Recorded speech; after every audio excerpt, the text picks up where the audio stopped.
Welcome to Worthy to Receive with Emma D'Souza. This is our virtual fireside chat where stories meet purpose. As an IVF mom living with bipolar and fibromyalgia and a background in psychology, nursing, and other healing modalities, I'm here to support you on your motherhood journey. Join us as we celebrate the stories of mothers, explore mindset shifts that can transform your long-term goals, and empower you to own your journey without shame. Tune in for advice, inspiration, and community as we navigate motherhood together, embracing our identities and confidently pursuing support, success, and peace. Hello, and welcome back to Worthy to Receive.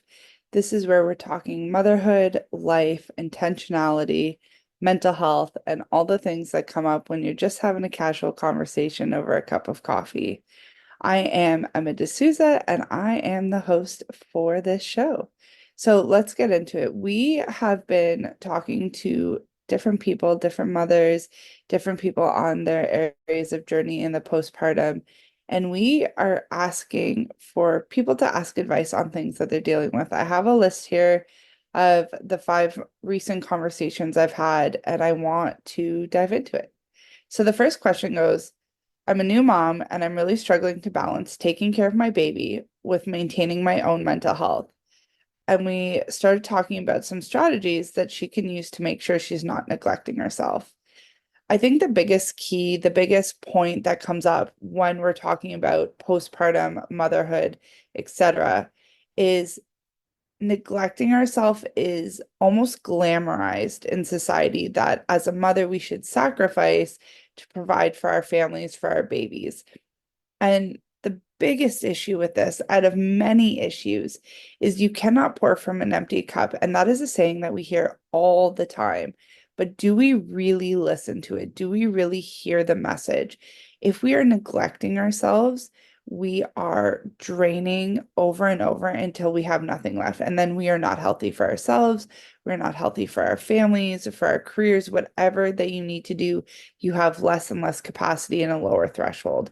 So the number one thing that I would say when it comes to not neglecting yourself is prioritizing yourself. And this is something that can feel hard. This is something that can feel out of routine, not used to, awkward, but prioritizing yourself is the number one way to make sure that you are taking care of baby and maintaining your mental health. The second thing I typically suggest is making a list when you feel good, when you have a little bit of energy. So let's say the baby's napping or it's first thing in the morning, whenever you have at least a few moments to yourself, make a list of things that make you feel good. How I used to do it was, if I'm feeling anxious, this is the list. If I'm feeling down, this is the list. If I'm feeling angry, this is the list. And it can repeat, you can have things that overlap, but having a list to refer to in the moment when you're feeling big feelings helps take out the guesswork and the decision fatigue in knowing ways to help yourself and knowing ways to support yourself. So this can look like taking a Epsom salt bath. This can look like going for a walk, cooking a meal that you love, listening to your favorite song, meditating, praying, anything that makes you feel seen, heard, and validated and good in that moment. That is huge when it comes to making sure that your mental health stays a priority. The other thing that I typically suggest, especially freshly postpartum, but anywhere on motherhood, is having someone you can talk to, whether this is a friend, a family member, a therapist, anyone that you can be heard in your journey. And this doesn't mean you need advice. This doesn't mean that you need someone to fix something for you. Sometimes we just need to be able to get it out. And if you can't find someone to share your thoughts with, I highly recommend journaling and just getting it out of your head. Things seem so much more intense and so much scarier when they're just stuck in our head on the loop of repeating. So getting it out of your head, getting it into the world. And if you need to vent, one of my favorite things that I've been suggested before is writing out all the toxic feelings into a journal and then shredding it, burning it safely outside, like something to just destroy those thoughts. So you're not rereading it, but you are purging them. I hope this helps. The next one we got is I feel guilty every time I take a moment for myself. It feels like I should always be focused on my kids. How can I overcome this guilt and prioritize self-care without feeling selfish? Again, this is everything I said in the first question relates to this, but it comes again, releasing what society has said about moms needing to sacrifice constantly in order to provide and prioritizing you and filling your cup, understanding that if you are nourished and if you are overflowing, you can pour into your family easier. You can pour into your kids with more presence, more patience, more kindness, more intention. And the whole point of us wanting to enjoy motherhood is to be present with our kids, to enjoy the small moments. But if we are depleted, if we are exhausted, it is harder to enjoy those small moments. It is harder to lead by example, to be the model that we want to be for our children. So understanding that by doing self-care and pouring into yourself, you are empowering yourself to do all the things you want to do as a parent, to be all the things you want to be as a parent. So this to me would be a mindset shift more than anything tangible. Understanding the cause and effect that if you don't do self-care and if you don't take care of yourself, you are actually not going to be able to accomplish the things that you think you are accomplishing by neglecting your self-care.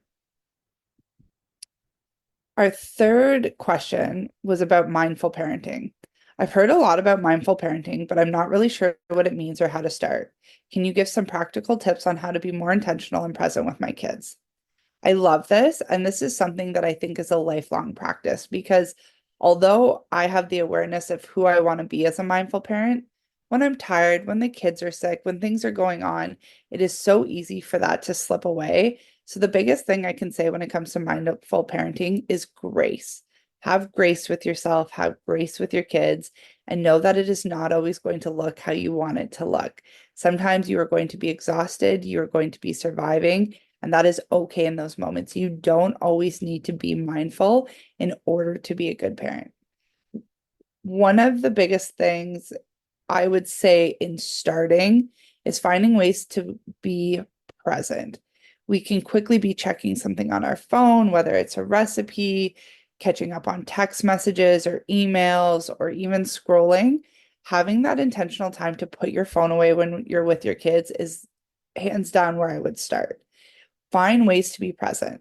Even if you guys are watching a show together, be intentional with not being on your phone. Be intentional with engaging with your kids, asking about the show, asking about what they're enjoying, being silly, laughing, asking about their day. Treat your children as if they were people you were having a conversation with and not just your child. And this will look different at every age. And I can only speak from a young child perspective because my kids are 2.5 and 7 months old. So we got very little ones at home. But with my toddler, we ask about if she had a good day, what she did during the day, what she liked, what she didn't like. And then we just have silly time together. We have laughs, we have playtime, and we're very intentional with how we craft the time that we have together. That's not to say that we don't get stuck in the texting people back, checking emails, doing that while we're with her. But she is so good at calling us out, as most toddlers are, and she will ask us to get off our phone. And that is such a humbling reminder that our kids do notice and they do want our attention. They do want our presence more than just physically. So the first place I would start is finding ways to be more present when you're together. And that is typically removing the screens. Next one is about managing expectations. As a mother, I often feel overwhelmed by societal expectations and the pressure to be perfect. How can I manage this and be kinder to myself? This is going to be less tangible and more in the mind. One of the biggest things that if you're struggling with mental health, if you're struggling with anxiety or depression or anything else, I highly recommend seeing a therapist. There are a lot of places that do sliding scales. There are a lot of places that offer different things at different levels at different price points. So if you're really struggling, I highly recommend therapy. I do therapy once a month.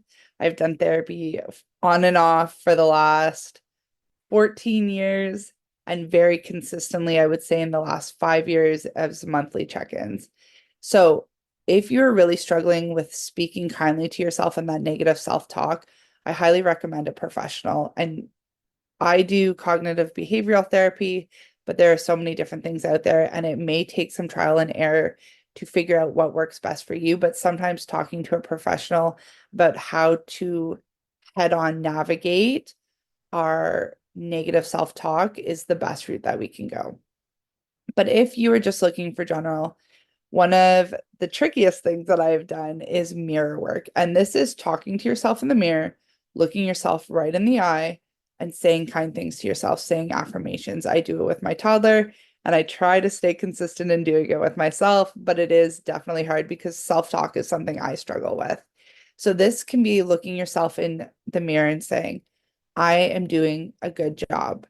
What I did today was enough. I am lovable. I am safe. I am strong. I am worthy. And going over the things that you need to hear. If you were talking to yourself as a child, what would you need to hear in order to feel better, in order to feel connected to yourself? The other thing you can do is wrap your arms around yourself and apply pressure, giving yourself a hug.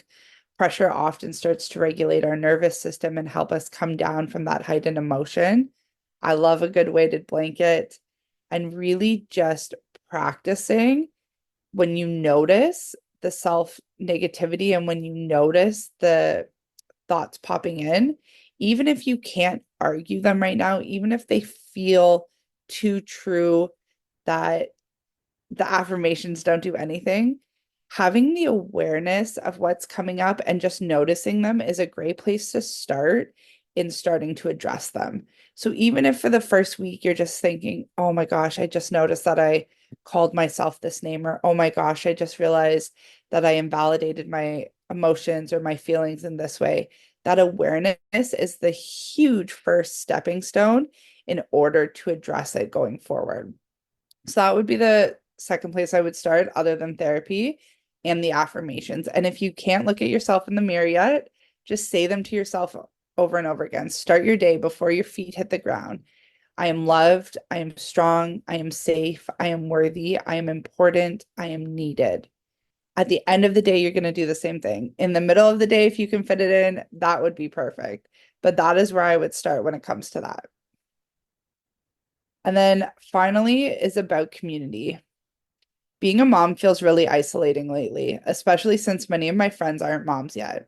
How can I find and build a supportive community of other moms who understand what I'm going through?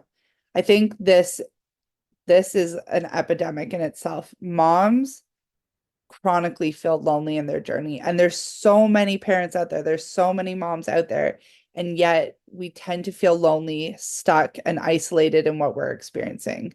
This is something that I have struggled to find connection with too, especially with my first in the middle of the pandemic. What I can say is if you can't get out locally to mom and me groups, if you can't get out locally to different events, there's so many communities online that you can connect with moms and find those little bits of connection, that joy, that hope, that relatability. Facebook has a million groups on it, often very specific to certain interests or certain beliefs when it comes to parenting.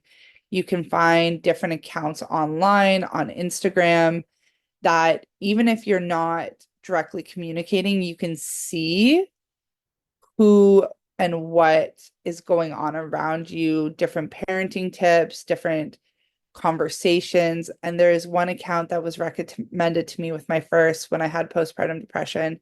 And I cannot think of the name now because they just changed their name. But if I do think of it, I'll put it in the show notes. It is one where people message in, they do polls so you can see what people are experiencing. It is a therapist run account, so there's really good feedback and insight, and just really finding these bits of community that you feel seen, that you feel related to. If you can go to mom and me groups in your community, that is a huge step where all the moms feel a little bit awkward. All the moms feel a little bit nervous, especially when you first start going. But again, having that grace for yourself to be imperfect, having that grace for yourself to be awkward is going to allow you to really step in and own making those mom friends and understanding that it's going to take time. Just like when you were in high school, You didn't know who was the right friend. You didn't know who you vibed with at the beginning. And that is the same with motherhood. So there is going to be trial and error. There is going to be awkwardness. There's going to be self-doubt, but that grace to just keep taking the next step, keep moving forward, and eventually you will find your community. That is all we have for today. I hope you enjoyed. If you have any questions, please send me a DM on Instagram and I will make sure to answer it in our next podcast. I have a list to go through. I want to normalize having these conversations as mothers, as parents. And I want to normalize that not everything is perfect like we see online, and not everything needs to be perfect in order to have a good experience in our motherhood journeys. This is a lifelong journey. This is a lifelong experience and a lifelong learning curve. And when we can have these conversations, it makes us feel a little bit less alone. It makes us feel a little bit more seen. And it reminds us that we are worthy to receive. Until next time, I hope you have an amazing day.